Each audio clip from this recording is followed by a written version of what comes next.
Programa Diálogo com Edmo Bernardes. Apoio Valorap, BPO, Auditoria, Consultoria e Tecnologia. Acirp, valorize o perto, valorize o próximo. Muscake, venha reconhecer a unidade Itatiaia. Sicredi, gente que coopera cresce.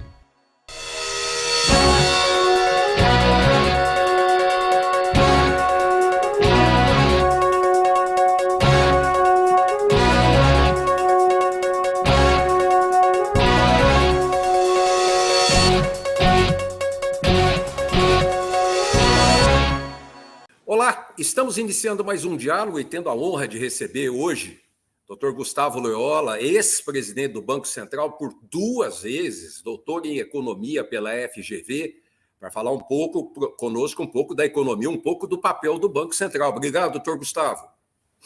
Prazer. Vamos lá. Doutor, a independência do Banco Central atingida, teoricamente atingida o ano passado, isso dá mais credibilidade, mais confiabilidade para o Brasil? Sem dúvida, né? É uma característica dos países mais desenvolvidos do ponto de vista econômico, de terem os seus bancos centrais independentes ou autônomos, né? Isso dá uma garantia adicional de que esses países têm um compromisso com a estabilidade da moeda, né? E, evidentemente, a estabilidade da moeda é um dos alicerces fundamentais da atividade econômica, do crescimento econômico e da própria cidadania, né? Quer dizer, países que não têm moeda estável são países que têm poucas chances de crescerem, né? E, além disso, a inflação, né, ela é muito perversa, principalmente para as camadas mais pobres da população, né? Então, é muito importante ter o Banco Central com autonomia. E a minha pergunta, ela se prende por um motivo básico, em que, de alguma forma, a autoridade monetária, no caso o presidente do Banco Central, ela busca a estabilização da moeda, mas, ao mesmo tempo, pode sofrer pressões da economia, como, por exemplo, no Japão, nós temos extremamente questionada um país que cresce há tantos anos e todo ano, mas lá é muito questionada a independência do Banco Central. Então, de qualquer forma, existe uma pressão. Eu não quero nem falar da China, né? Aí eu não quero entrar nem no Banco Central chinês, mas mais no Japão. Eu questiono essa realidade dessa independência sem a pressão econômica. Não, é natural que os bancos centrais sejam questionados, né? Desculpa. Eles, evidentemente, têm um trabalho a fazer, mas muitas vezes a política monetária ela é questionada. Mas uma questão muito importante de levar em conta é que os bancos centrais eles são apenas uma das peças da engrenagem que traz o crescimento econômico, né? O caso do Japão é típico. O problema do Japão não é um problema de política monetária, embora possa ter havido equívocos, né, de política monetária. A questão japonesa é mais profunda, tem a ver com aspectos demográficos, aspectos de excesso de poupança, por exemplo, dos japoneses. Enfim, tem uma série de fatores que explicam, né, por que a economia japonesa ela ficou mais estagnada nas últimas décadas, tá? Então, assim, uma andorinha só não faz verão. Então, o Banco Central sozinho ele não é capaz de trazer um crescimento econômico sustentável se outras variáveis também não estiverem na mesma direção, né? Algumas escolas, e quando eu digo escola, não é escola de economia, mas é escola de bancos centrais, criticam muito o fato do dólar em defesa pelo menos o que a gente vê aqui no Brasil, a cobrança do dólar ser flutuante, quer dizer, ou seja, ele flutuar de acordo com o mercado nacional, internacional, etc. e tal. Algumas escolas consideram importante a mistura de uma ingerência junto com a flutuação. O que o senhor acha disso? Bom, eu acho que a história econômica mundial e a própria história econômica brasileira mostra que o regime de câmbio flutuante ele é superior aos regimes de câmbio fixo ou de câmbio administrado, vamos dizer assim, né? Por que isso? Porque os regimes de câmbio fixo eles tendem a incentivar um excesso de endividamentos em moeda estrangeira. Eles geram crises frequentes, crises cambiais frequentes, né? Ataques especulativos à moeda. Enfim, tem uma série de desvantagens, né? Desses regimes. Eles exigem normalmente taxas de juros mais elevadas para sustentar a paridade cambial, né? Enquanto o regime de câmbio flutuante, não, ele se ajusta, né, às condições de mercado, ele amortece, né, esses movimentos. Por exemplo, no caso brasileiro, é muito nítida a mudança, né, da estrutura das contas externas do país a partir da adoção do regime de taxas flutuantes no início de 1999. Então, assim, a meu ver, eu não tenho dúvida que o regime flutuante é mais adequado. Isso não significa, contudo, né, que o Banco Central seja um ator passivo nesse processo aí. O Banco Central ele pode e deve, né, atuar no mercado cambial em situações em que há um excesso de volatilidade, em que há falta de liquidez no mercado, situações muito específicas, né, para evitar flutuações, tanto para cima quanto para baixo, né, do valor da moeda estrangeira. Tá? Mas, vamos dizer, essas intervenções pontuais do Banco Central não devem levá-lo a fixar o câmbio em determinado nível ou banda. A gente fala isso porque, por exemplo, no caso do Brasil, né, se o governo quisesse interferir de alguma forma na relação do dólar, tem muita lição que poderia ser feita, como, por exemplo, pelo menos é o que a gente ouve, né? O senhor que é economista e professor no assunto é que pode nos esclarecer. Mas, por exemplo, uma reforma tributária, uma reforma fiscal, uma transparência em termos de arrecadação de impostos, uma transparência para as empresas recolherem seus impostos, não com 7, 8, 9, 10 impostos a recolher, o que provoca, até já provocou muita extradição de multinacionais que acharam, olha, não dá para trabalhar no Brasil com esse número, com essa loucura que é esse sistema tributário, né? Então, o governo poderia, sim, fazer alguma coisa que mexesse no dólar para baixo, para cima já faz. Esses fatores que você mencionou são fatores que fazem com que, em primeiro lugar, o país seja visto como uma economia mais arriscada e, portanto, isso leva os investidores estrangeiros a exigirem um prêmio de risco mais alto, né? Então, isso leva a uma taxa de juros mais elevada e também, evidentemente, a maior flutuação cambial, dependendo das circunstâncias conjunturais.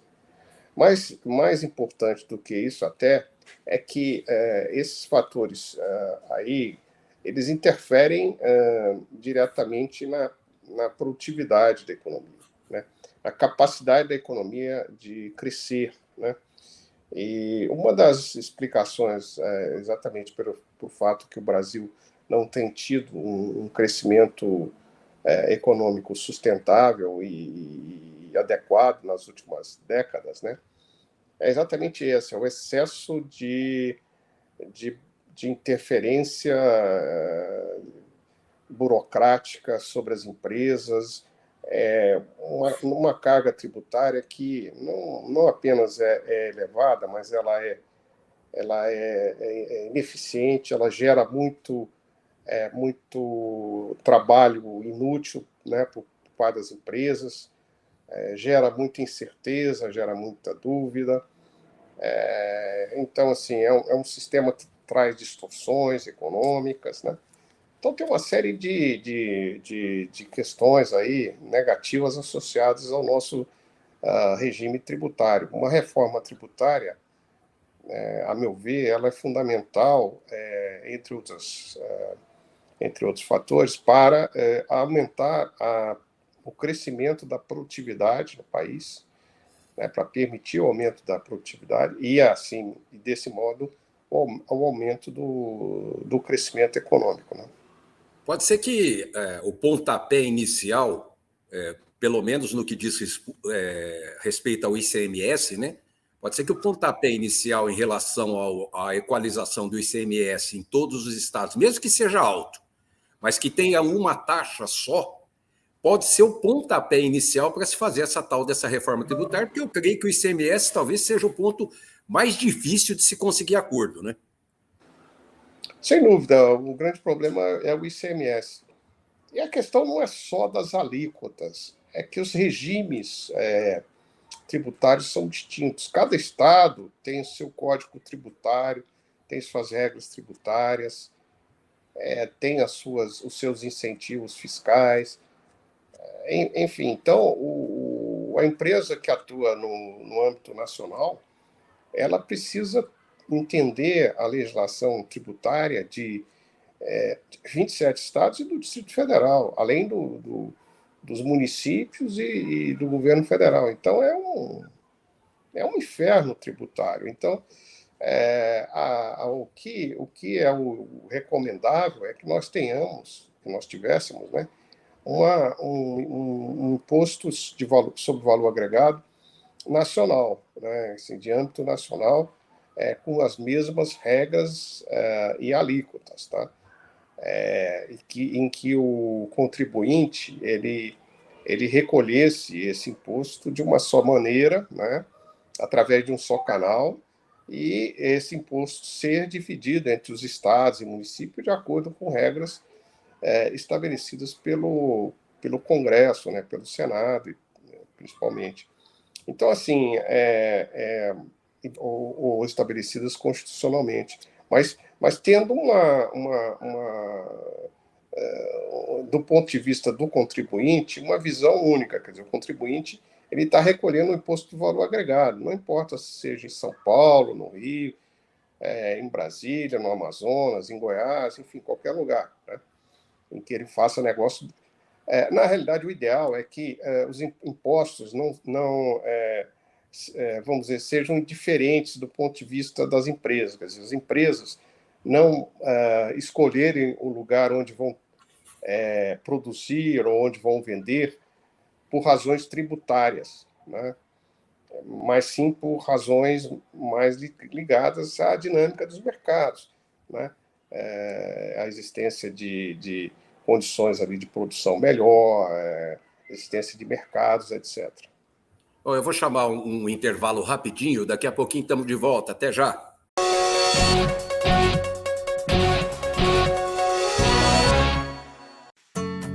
Hoje eu quero aquela brusqueta de pepperoni. Eu não vejo a hora de provar o confit de pato. Ou será que peço o risoto de carne seca, hein? E eu mereço brownie de sobremesa. Eu vou pedir a torta de chocolate com geleia de damasco. Nossa, a gente nem chegou e já tá pensando na sobremesa. O mousse cake da Itatiaia agora é My Mousse Cake. O mousse cake que você sempre amou, com tudo que você sempre pediu. 1924. O desafio está no ar.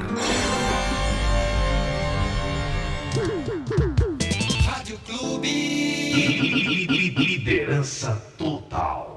Lembra daquela festa onde você foi, que tinha um monte de gente e de você chamando mais amigos? Afinal, sempre cabe mais um, não é?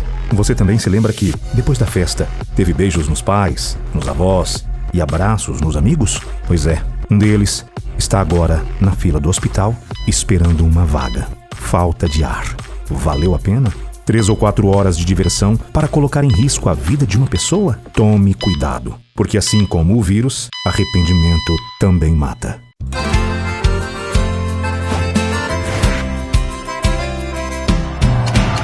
Eu vou poupar de montão e juntar o maior dinheirão.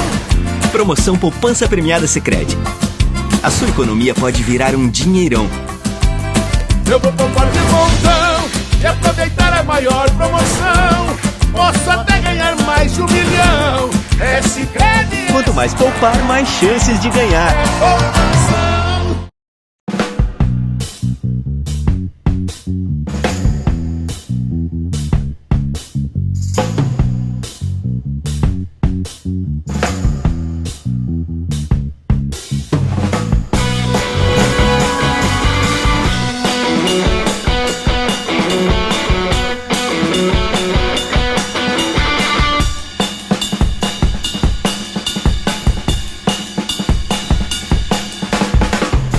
Diálogo, apoio, Valorap, Acirp, Muscake e Sicredi.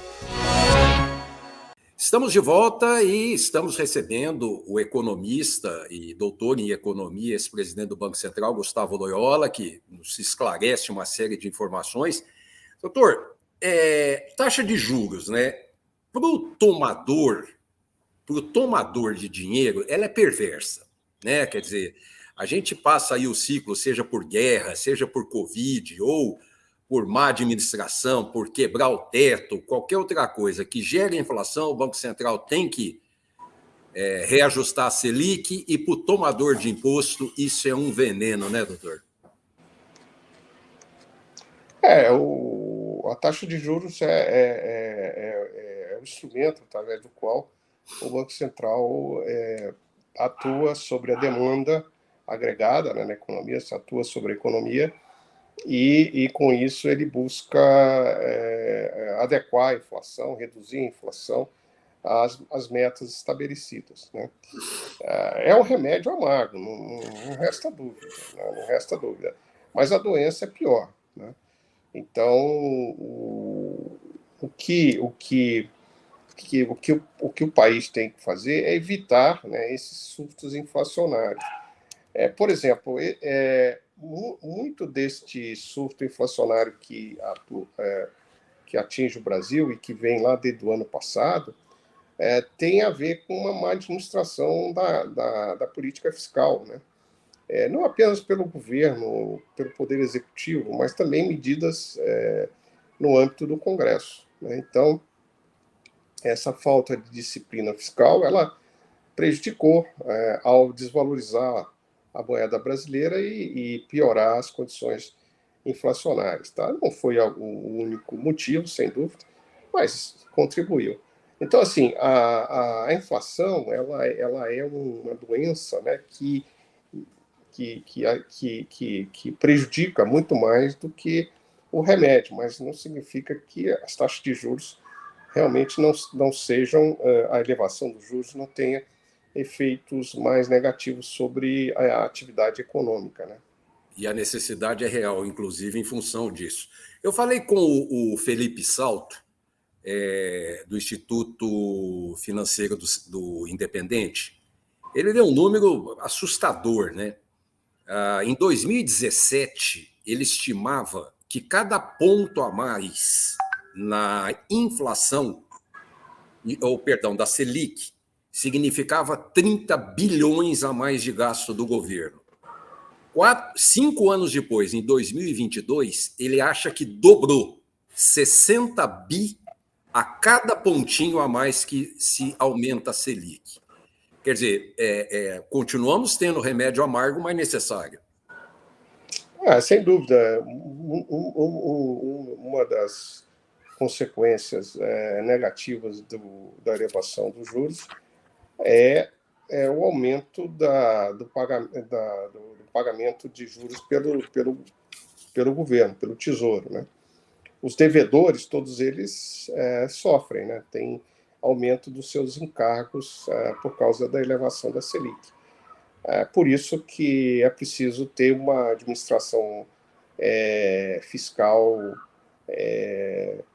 vamos dizer assim, correta, responsável, e também, claro, uma administração, uma política monetária também, né, que tem objetivos claros, que o Banco Central tenha credibilidade, porque uma das questões importantes da política monetária, só para a gente voltar àquele tema inicial, lá da autonomia do Banco Central, é que o Banco Central ele tem que ter credibilidade, ou seja, os agentes econômicos, as pessoas, as empresas têm que acreditar que ele está comprometido e tem os instrumentos necessários para reduzir a inflação.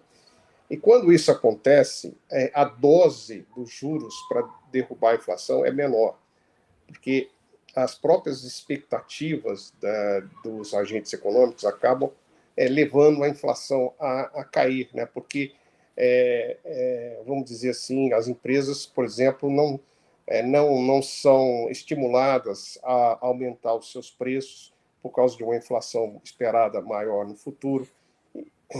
Isso tende a reduzir a pressão inflacionária ao longo do tempo. Então, é importante ter essa credibilidade, e, né, eu diria, e por isso que é importante a autonomia do Banco Central. Mas mas é preciso ter credibilidade também na política fiscal.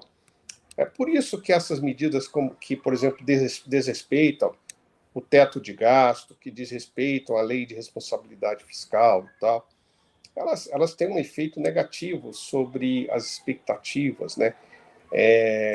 As pessoas começam a duvidar, por exemplo, de que o governo vai ser capaz no futuro de pagar a sua dívida e tal. Então, é por isso que é necessário ter regras fiscais e que elas sejam que elas tenham credibilidade e que elas sejam cumpridas, né? O PIB do ano passado, 4,6%, 8,7 trilhões de reais. Para alguns, veio abaixo do esperado, porém, de qualquer forma, como o mundo recuperou um pouco das perdas dos 2 anos anteriores do Covid, né?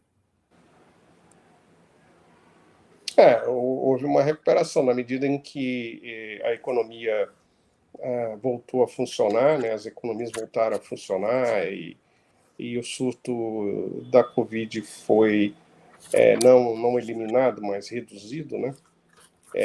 Então, isso proporcionou uma recuperação cíclica das economias globais, inclusive a brasileira, né? A questão quer dizer, hoje o nível de produção do Brasil já voltou ao que era antes da Covid, né? Em alguns segmentos até já é superior. A questão maior é a daqui para frente, quer dizer, como é que qual será o ritmo de crescimento do Brasil, já superado esse vale que foi criado pela Covid, né? E, infelizmente, as expectativas para o ano corrente, para 2022, são de um crescimento muito baixo, né? Em torno aí de 0,5% do PIB, mais ou menos. Então, e aí entram outros fatores, né, que esse ano devem prejudicar o crescimento, como, por exemplo, a própria taxa de juros mais elevada, né? A necessidade de derrubar a inflação, isso cobra um custo do ponto de vista do crescimento da economia. Mas não é só isso, né? Nós temos, por exemplo, esse ano um ano eleitoral, é um ano de muita incerteza, né? Porque a política econômica pode mudar radicalmente dependendo do desenrolar da eleição. Então, isso gera uma certa retração, né, nos investimentos, no consumo e tal, trazendo aí, evidentemente, acarretando um crescimento um crescimento menor do PIB nesse ano, né? Bom, o ministro Paulo Guedes falou que agora, em abril, deve ser o pico, na previsão dele, de juros, deve ser o pico da inflação. O que eu não entendo muito bem disso, porém ainda estou suspeitando disso. E o que a gente... O próprio presidente do Banco Central, o Roberto Campos, falou que se a taxa a 12,75 traz a inflação para os patamares da meta. Essa é a declaração do presidente do Banco Central. É assim que o senhor vê também? Bom, a nossa previsão, a minha previsão é de que a inflação neste ano de 2022 ela deve ficar abaixo da do ano passado. Uma inflação que deve talvez ficar em torno de uns 6%, mas é uma inflação ainda acima da meta. Eu acho que dada inclusive a inflação que nós estamos observando, né, no primeiro trimestre do ano, eu acho bastante difícil o Banco Central conseguir trazer a inflação para a meta até o final do ano, né? Mas ela será menor. E com relação ao pico de juros, eu acho que ele não foi atingido ainda. Eu acho que nós teremos aí mais umas 2 ou 3 altas de juros até o Banco Central chegar a um patamar que é necessário, tá? A partir daí, sim, eu acho que a inflação ela começa a declinar ao longo do ano, tá? Mas a gente ainda vai observar no Brasil uma taxa de juros elevada ao longo de todo o ano de 2022 e provavelmente durante ainda uma parte de 2023. Doutor, só para a gente encerrar, se o senhor conseguir em 1 minuto, muitas economias estão achando que o yuan supera o dólar como moeda internacional. Há a expectativa também da Rússia, né, começar a receber em yuan, e o que prejudicaria o dólar, especialmente no que diz respeito à moeda internacional. Isso também pode estar influenciando no dólar estar em queda no Brasil? Não, eu acho que não tem uma influência desses movimentos que são esperados de longo prazo. Eu, particularmente, sou muito cético em relação ao yuan se tornar uma moeda universal como o dólar no curto prazo. Por quê? Porque a China, o governo chinês intervém muito no mercado de câmbio, não é um mercado de câmbio transparente, né? A própria economia chinesa é uma economia muito